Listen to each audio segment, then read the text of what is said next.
This is Revathi. Welcome back to అందమైన కథల పొదిరిల్లు.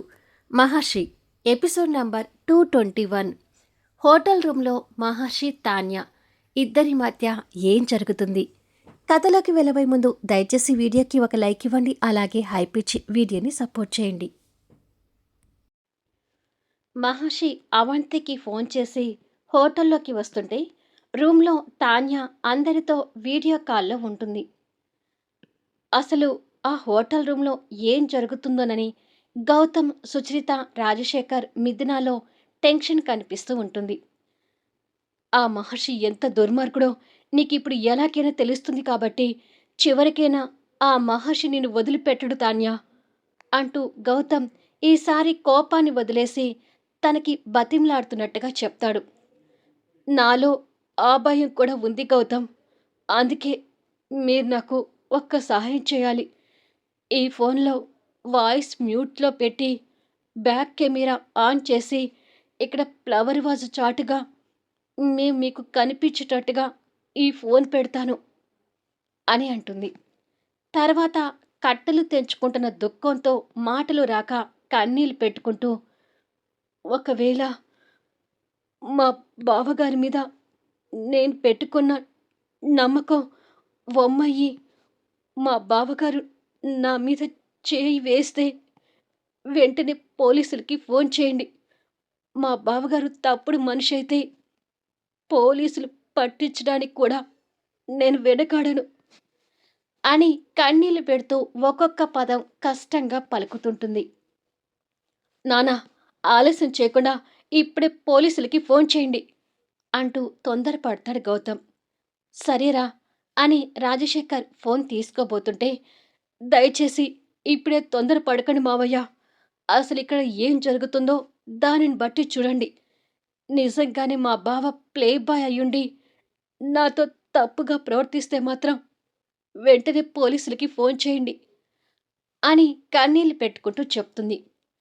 తను అలాగే అంటుంది నానా, మీరు పోలీసులకి ఫోన్ చేయండి అని గౌతమ్ అంటూ ఉండగా అక్కడ మహర్షి డోర్ తీసుకుని వస్తున్నట్టుగా తాన్యాకి సౌండ్ వినిపిస్తుంది. అదే సౌండ్ వీళ్ళకి కూడా వినిపించి భయపడుతుంటారు. తాన్య వెంటనే అలర్ట్ అయి వాయిస్ మ్యూట్లో పెట్టి బ్యాక్ కెమెరా ఆన్ చేసి ఫోన్ మహర్షికి కనపడనివ్వకుండా అక్కడ ఫ్లవర్ వాజ్కి చాటుగా పెట్టి తను ఎవరు అనేది ఏమాత్రం అనుమానం రాకుండా పవిట కొంగుతో కవర్ చేసుకుంటుంది.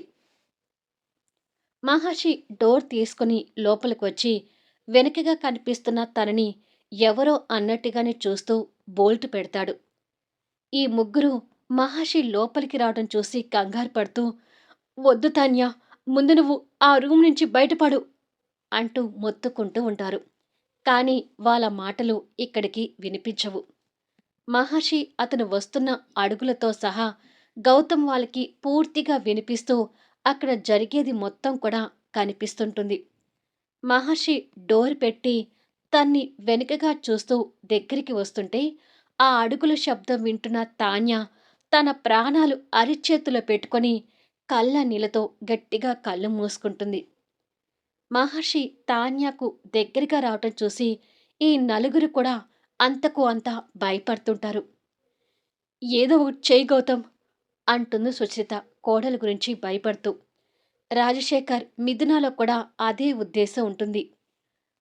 పోలీసులకి ఫోన్ చేసి తాన్యాని కాపాడుకుందాం నానా, ఆ దుర్మార్గుడు నా తాన్యాని వదిలిపెట్టడు అంటూ గౌతమ్ కంగారు పడుతూ తండ్రి చేతిలో ఉన్న ఫోన్ తీసుకుంటాడు. ఇక్కడ వెనక నుంచి తనకు దగ్గరగా వచ్చిన మహర్షి ఎక్కడ తన ఒంటి మీద చెయ్యి వేస్తాడనే భయంతో తాన్య వణికిపోతుంటుంది. మహర్షి తనకి ఇంకా దగ్గరగా వస్తున్న అడుగులు తన చెవులకి వినిపించి నిలువెల్లా వణికిపోతుంటే ఫోన్లో అది చూసి తాన్య ఆపదలో పడబోతుందనే కంగారు ఇక్కడ అందరిలోనూ చెప్పలేనంతగా ఉంటుంది. వెనక నుండి ముసుగు కప్పుకొని ఉన్న తాన్యాన్ని చూస్తూ మహర్షి తనకి దగ్గరగా వచ్చి నిలబడ్డాడు. భుజం మీద చేయి వేస్తాడా లేక నడుం మీద చేయి వేస్తాడా అనే భ్రమ, భయంతో తాన్య కన్నీళ్లతో గట్టిగా కళ్ళు మూసుకొని ఉంటుంది. తన మీద చెయ్యి వేస్తాడనే భ్రమలోనే గౌతమ్, రాజశేఖర్ సుచరిత, మిథున కూడా ఉండిపోయి టెన్షన్ పడుతుంటే, ఇంకా పోలీసులకి ఫోన్ చేయకుండా చూస్తున్నావేంటి గౌతమ్? అక్కడ నా కోడలు ఆపదలో ఉంది. త్వరగా పోలీసులకి ఫోన్ చెయ్యి అంటూ రాజశేఖర్ తొందర పెడతాడు. చేస్తున్నా నాన్నా అంటూ అక్కడ నెంబర్ ప్రెస్ చేయబోతుండగా, మహర్షి మీద చెయ్యి వేస్తే ఎలా ఎదుర్కోవాలని టెన్షన్‌గా ఉన్న తాన్య ఆలోచిస్తూ గట్టిగా కళ్ళు మూసుకొని ఉంటే, "నీ పేరేంటమ్మా?" అని మహర్షి నోటి నుంచి ఇక్కడ తాన్యతో పాటు అందరికీ వినపడుతుంది. పిలుపులో అమ్మ అని వచ్చేసరికి గట్టిగా కళ్ళు మూసుకుని ఉన్న తాన్య ఒక్కసారిగా కళ్ళు తెరిస్తే, ఫోన్ స్క్రీన్ మీద పోలీసులకి నంబర్ ప్రెస్ చేయబోయిన గౌతమ్ ఆ పదం చెవిలో పడేసరికి ఫింగర్ అలాగే ఆగిపోతుంది. అమ్మ అని పిలిచేసరికి రాజశేఖర్, సుచరిత, మిథున కూడా ఆశ్చర్యంగా చూస్తుంటారు. ఇక తాన్య పరిస్థితి అయితే చెప్పలేం. ఆ క్షణం తనకి ఏమీ అర్థం కావడం లేదు. తాన్య దగ్గరుండి రెస్పాండ్ రాకపోయేసరికి, "నిన్నేనమ్మా, నీ పేరేంటి?" అని మహర్షి మళ్ళీ అడుగుతాడు. తాన్య వణుకుతున్న గొంతుతోనే మహర్షికి అనుమానం రాకుండా తల మీద ఉన్న పవిట కొంగుని ఇంకాస్త కవర్ చేసుకొని టోన్ మార్చి, "సుకన్య" అంటూ తన నోటికి వచ్చిన పేరు చెప్తుంది. "నీ మొహం చూపించకుండా అలా ముసుగు కప్పుకొని అటువైపుగా ఉన్నావేంటి?" అని అడుగుతాడు. ఆ ప్రశ్నకి మళ్ళీ ఇక్కడ తాన్య, అక్కడ ముగ్గురు కంగారు పడుతుంటారు. "అంటే సార్, తర్వాత నా మొహం ఎలాగో చూస్తారు కదా!" అంటూ ఆ కొంగుని ఇంకాస్త కవర్ చేసుకుంటుంది. "నీ మొహం చూడాల్సిన అవసరం నాకు లేదులే కానీ, నీ పేరు సుకన్య అన్నావు కదా! పేరు బాగుంది. కానీ నీ పద్ధతే బాగలేదమ్మా" అని అంటాడు. మహర్షి మాటలు ఇక్కడ తాన్యాకి, అక్కడ గౌతమ్ వాళ్ళకి ఏమీ అర్థం కావడం లేదు. అందరూ క్వశ్చన్ మార్క్ ఫేస్‌తో ఉన్నారు. "ఎన్నాళ్ళ నుంచి ఈ వృత్తిలో ఉంటున్నావు?" అని అడుగుతాడు మహర్షి. ఆ ప్రశ్నకి తనకి ఏమని చెప్పాలో తెలియడం లేదు. "అడిగేది నిన్నేనమ్మా. ఎన్నాళ్ళ నుంచి ఈ వృత్తిలో ఉన్నావు?" అని మళ్ళీ అడుగుతాడు. "అది ఓ 3, 4 సంవత్సరాల నుంచి" అంటూ తన నోటికి వచ్చింది చెప్తుంది. "మరి ఈ జీవితం నీకు బాగుందా?" అని అడుగుతాడు. మహర్షి ప్రశ్నలు నలుగురికి అయోమయంగా ఉంటాయి. "మీరు ఏమంటున్నారో నాకేమీ అర్థం కావడం లేదు సార్" అని అంటుంది తాన్య వణుకుతున్న గొంతుతో. "4 ఏళ్ల నుంచి ఈ వృత్తిలో ఉన్నాను అన్నావు కదా! మరి ఇలాంటి పడుపు వృత్తి జీవితం మీద నీకు విరక్తి కలగడం లేదా?" అని అడుగుతాడు మహర్షి. మామూలుగా అయితే ఆ స్థానంలో ఉన్నవారు ఎందుకు కలగడం లేదు అనే సమాధానం వస్తుంది. కానీ తాన్యాకి ఏం మాట్లాడాలో తెలియక మౌనంగా ఉండిపోతే, "నీ దగ్గర నుంచి సమాధానం రావట్లేదంటే, నువ్వు కావాలని ఈ వృత్తిలో ఉంటున్నావా? అంటే ఈ వృత్తిలో ఉండటం నీకిష్టమేనా?" అని మహర్షి కాస్త ఆశ్చర్యంగా అడుగుతాడు. "అదేమీ లేదు సార్" అని అంటుంది కంగారుగా. "అంటే ఈ వృత్తి అంటే నీకిష్టం లేదు. అదేనా నువ్వు చెప్పేది?" అని అడుగుతాడు. మీద చెయ్యి వేస్తాడని అనుకున్న వాళ్ళ బావ ఇలా ప్రశ్నలు వేయడం చూసి ఆశ్చర్యపోతూనే, "అవును" అని అంటుంది. ఈ నలుగురు కూడా మొహాలు చూసుకొని మహర్షి అడిగే ప్రశ్నల్ని, తాన్య చెప్పే సమాధానాల్ని, టోటల్ ఆ దృశ్యాన్ని విస్మయంగా చూస్తుంటారు. "చూడమ్మా, ఇలాంటి వృత్తిలోకి కొందరు మోసపూర్వకంగా వస్తారు. మరికొందరు జీవితం వెళ్లదీయలేక వస్తారు. ఇందులో నువ్వు ఏ కారణంతో వచ్చావు?" అని అడుగుతాడు మహర్షి. "అది జీవితం గడపలేకనే వచ్చాను సార్" అని అంటుంది తడబడుతూ. "అంటే నువ్వు నీ జీవితాన్ని గడపటానికి ఏదైనా మంచి దారి దొరికితే ఈ వృత్తి మానేస్తావా?" అని అడుగుతాడు.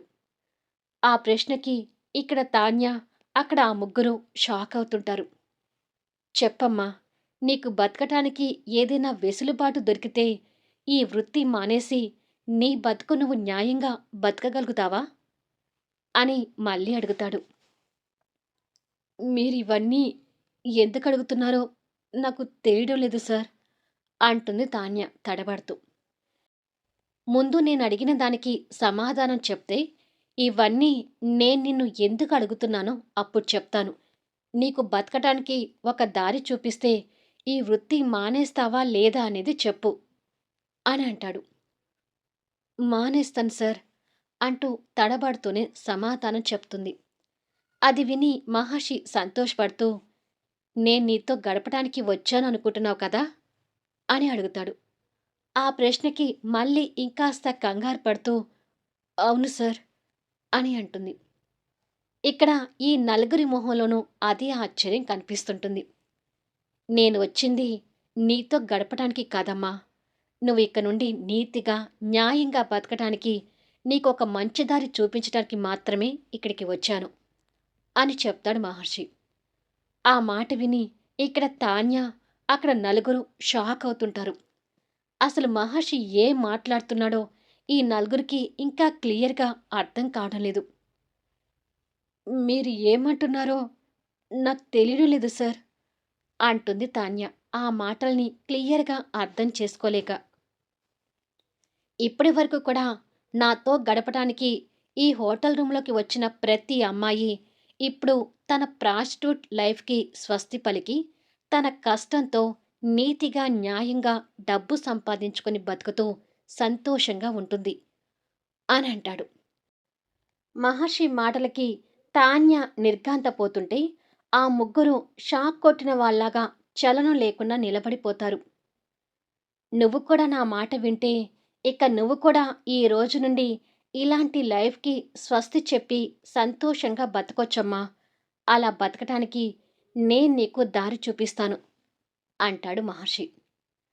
వాళ్ళ బావ మాటలకి తాన్య షాక్ అవుతూనే, అంటే ఇప్పుడు మీరు గడపటానికి రాలేదా సార్ అని అడుగుతుంది. ఇంకా నేను చెప్పింది నీకు అర్థం కాలేదా? ఇంతవరకు నేను నా భార్యని తప్ప ఎవ్వరిని టచ్ చేయలేదు. టచ్ చేయను కూడా అని స్వచ్ఛమైన మనసుతో చెప్తాడు. అది విన్న ఇక్కడ తాన్యాకి, అక్కడ నలుగురికి మైండ్ బ్లాంక్ అవుతుంది. ఇంకా తాన్య అయితే ఇప్పుడుదాకా తన గుండె మీద ఉన్న బరువుని దింపుకొని సంతోషపడుతుంటుంది. ఆ సంతోషంలోనే వాళ్ళ బావ వైపుకు తిరగబోయి మళ్ళీ తన స్థితి గుర్తొచ్చి కొంగుని సరిచేసుకుంటూ కష్టంగా ఆగిపోతుంది. ఇక గౌతమ్ షాకుతో అయోమయంలో ఉండిపోయి, ఏంటి భార్యని తప్ప ఎవ్వరిని టచ్ చేయలేదా అని అనుకొని ఆశ్చర్యపోతాడు. మహర్షి అసలు ఏమంటున్నాడు అనే గందరగోళంలో ఉంటాడు రాజశేఖర్. మహర్షి కంఠం నుండి వెలువడిన మాటలు విన్న తాన్య ఇక తన సంతోషం గురించి అసలు మాటల్లో వర్ణించలేనిది. కానీ వాళ్ళ బావ ఇంతకు ముందు వరకు అసలు ఏం చెప్పాడు అనేది టెన్షన్‌లో ఉన్న తనకి ఇంకా బాగా బుర్రకి ఎక్కలేదు. తనకే కాదు, అక్కడున్న మిగతా నలుగురిది కూడా అదే పరిస్థితి. తాన్యాకి వాళ్ళ అక్కని తప్ప వాళ్ళ బావ ఇంకొక అమ్మాయిని టచ్ చేయలేదు అనే ఒక్క మాట మాత్రం తన మనసులో బాగా నాటుకొని పోయి తనకి ఇక పూర్తిగా ధైర్యం కలుగుతుంది. వాళ్ళ బావ గురించి ఇంకా తెలియాల్సిన వాళ్ళకి క్లియర్‌గా అర్థం కావాలనే ఉద్దేశంతో తన వాయిస్ గుర్తుపట్టకుండా తన గొంతు ఇంకొకసారి సరిచేసుకొని, మరి మీరు అమ్మాయిలతో గడపకపోతే నలుగురిలో చెడ్డవారు అనిపించుకుంటూ ప్లే బాయ్ అని పేరు మోస్తూ ఇలా ఆ అమ్మాయిల్ని బుక్ చేసుకుని ఈ హోటల్ రూమ్‌కి ఎందుకు తీసుకొస్తున్నారు అని అడుగుతుంది. మహర్షి తాన్యాకి వెనుముఖంగా తిరిగి, నలుగురి చేత ఛీ అనిపించుకుంటూ నరకం అంటే ఏంటో చూస్తూ పడుపు వృత్తి చేసుకునే ఆడవాళ్ళ జీవితాలని బాగు చేయటానికి అని అంటాడు. ఇప్పుడుదాకా టెన్షన్‌లో ఉన్న తాన్యాకి వాళ్ళ బావ ఉద్దేశం అర్థం కాలేదు కానీ, ఇప్పటి మాటలతో తనకి పూర్తిగా అర్థమవుతూ కళ్ళల్లో కన్నీళ్లు తిరగటం మొదలయ్యి, అటువైపుగా తిరిగి ఉన్న వాళ్ళ బావ వెనక్కి తిరిగి, వెనుకగా కనిపిస్తున్న వాళ్ళ బావగారిని ఇంతకు ముందు కన్నా ఇప్పుడు ఇంకా గౌరవంగా చూస్తుంటుంది. మహర్షి చెప్పిన సమాధానం విని ఈ ముగ్గురు కూడా ఆశ్చర్యపోతుంటారు. మహర్షి అసలు ఏమంటున్నాడు నాన్నా అంటాడు గౌతమ్. అయోమయంలో ఉండిపోయి, నాకు కూడా ఏమీ అర్థం కావడం లేదురా అంటాడు రాజశేఖర్ కూడా ఏమీ అర్థం కాని పరిస్థితిలో ఉండిపోయి. నాకు అర్థమవుతుందండి. మహర్షి గురించి మనం అనుకుంటున్నదంతా తప్పు. తాన్య నమ్మకమే నిజమైంది అని అంటుంది సుచరిత.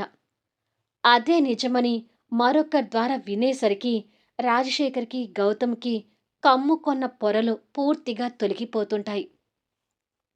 అవునన్నయ్య.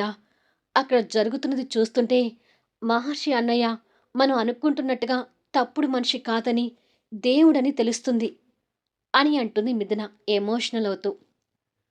మంచివాడైతే మరి ఇదంతా ఏంటి? అని గౌతమ్ ఆశ్చర్యంగా అనుకుంటూ ఎదురుగా స్టాండ్‌కి ఆనిచ్చిన ఫోన్‌లో ఆ దృశ్యాలన్నీ ఇంకా ఆసక్తిగా చూస్తుంటాడు. మళ్ళీ నెక్స్ట్ వీడియోలో కలుద్దాం. మహర్షి అంటే ఏంటో పూర్తిగా తెలుసుకోబోతున్న గౌతమ్ ఫ్యామిలీ మెంబర్స్ రియాక్షన్ ఏంటి? ఆ నైట్ తాన్య అక్కడే ఉంటుందా? వచ్చింది తాన్య అని మహర్షి తెలుసుకుంటాడా? తన ఉనికి గురించి రాజశేఖర్ ఫ్యామిలీలో తెలిసిందని విన్నాక మహర్షి రియాక్షన్ ఏంటి? ఈ పరిణామం తర్వాత విడాకులు ఇస్తానన్న గౌతమ్ తాన్యాని ఫేస్ చేయగలుగుతాడా? అసలు ఈ పరిణామం తర్వాత గౌతమ్, తాన్య మధ్య ఎలాంటి సన్నివేశాలు రాబోతున్నాయి? అద్భుతమైన కథనాలతో ఆసక్తికరంగా సాగే కథా వీడియోస్‌ని మిస్ కాకుండా చూడండి. కథ నచ్చితే దయచేసి లైక్ చేయండి, హైప్ ఇవ్వండి. మీ అమూల్యమైన కామెంట్స్ షేర్ చేయండి. Thank you for listening.